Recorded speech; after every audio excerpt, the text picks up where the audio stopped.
വെള്ളം തീയെ കെടുത്തുന്നതുപോലെ ദാനധർമ്മങ്ങൾ തിന്മയെ കെടുത്തിക്കളയും.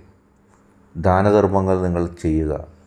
കാരണം ദാനധർമ്മങ്ങളിലൂടെ നിങ്ങളിലെ പാപങ്ങളും നിങ്ങളറിയാതെ വഴുതി വീണുപോയേക്കാവുന്ന തിന്മകളിൽ നിന്നും ശക്തി, നിങ്ങൾ ആരാധിക്കുന്ന ശക്തി നിങ്ങളെ രക്ഷിക്കും. ദാനധർമ്മങ്ങൾ നിങ്ങൾക്ക് അത്രത്തോളം ഗുണങ്ങൾ നൽകും. വെള്ളം തീയെ കെടുത്തും പോലെ ദാനധർമ്മങ്ങൾ തിന്മകളെ കെടുത്തിക്കളയും.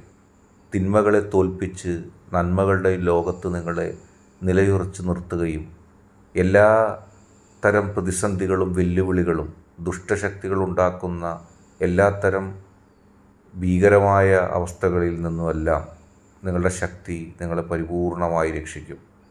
നിങ്ങൾ ആത്മവിശ്വാസത്തോടെ നന്മ ചെയ്യുക. ദാനധർമ്മങ്ങൾ ചെയ്യുമ്പോൾ ആ ദാനധർമ്മങ്ങൾ ലഭിക്കുന്നവർ നിങ്ങളുടെ നല്ല മനസ്സിന് വേണ്ടി തീർച്ചയായും പ്രാർത്ഥിക്കും.